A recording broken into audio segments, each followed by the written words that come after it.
কৃষিপণ্য দীর্ঘদিন সংরক্ষণ করে কৃষকদের ন্যায্য মূল্য নিশ্চিত করার লক্ষ্যেই চালু হয়েছিল ফার্মার্স মিনি কোল্ড স্টোরেজ প্রকল্প। তবে কুমিল্লার এই প্রকল্প প্রত্যাশিত সুফল দিতে পারেনি বলে অভিযোগ তুলেছেন কৃষকেরা। তাদের দাবি, কয়েকদিনের বেশি সবজি সংরক্ষণ করা যায় না, বিদ্যুৎ ও রক্ষণাবেক্ষণের খরচ ওঠে না, ফলে অনেক স্টোরেজই এখন অচল।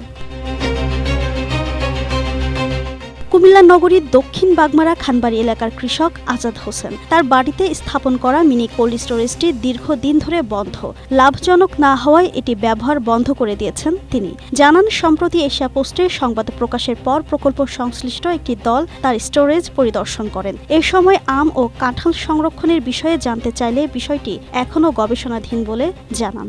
এই বছর দুই একটা কাঁঠালও রেখে দেখেন আমের সাথে, মানে এই বছর নয়, এভাবে ট্রাই করেন, দরকার সামনের বছর থেকে সব মাল ভালোভাবে রাখবেন আর কি। এবছর কিছু কিছু রেখে দেখেন যে কোল্ড স্টোরে থাকে কিনা।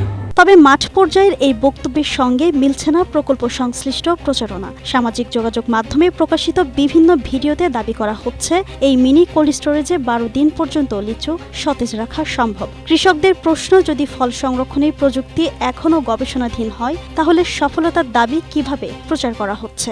আমরা এই লস দেওয়ার পরে আমার অনেক টাকা লস হয়েছে। আমার 3 টনের মতো টমেটো নষ্ট হয়েছে, আর অন্য সবজি ফল নষ্ট হয়েছে, আমার সময় নষ্ট হয়েছে। প্রকল্প সংশ্লিষ্ট সূত্র বলছে, দেশের 6টি জেলায় 24টি উপজেলায় পরীক্ষামূলকভাবে 2টি করে ফার্মার্স মিনি কোল্ড স্টোরেজ স্থাপন করা হয়েছে। কিন্তু মাঠ পর্যায়ের অভিজ্ঞতা ও প্রকল্পের প্রচারণার মধ্যে অসঙ্গতির অভিযোগ উঠেছে। এসব অভিযোগের বিষয়ে বক্তব্য জানতে প্রকল্প পরিচালক তালহা জুবাইর মাসরুরের সঙ্গে মোবাইল ফোনে একাধিকবার যোগাযোগের চেষ্টা করা হয়। তিনি মিটিংয়ে থাকার কথা জানিয়ে SMS পাঠাতে বলেন। পরে খুদে বার্তা পাঠানো হলে কোনো জবাব দেননি, কেবল একটি প্রকাশিত সংবাদের প্রতিবেদনপত্র পাঠিয়েছেন।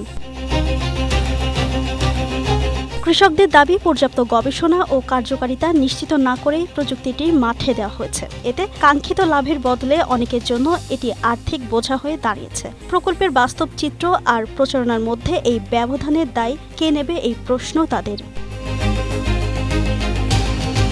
Desk report, Asia post.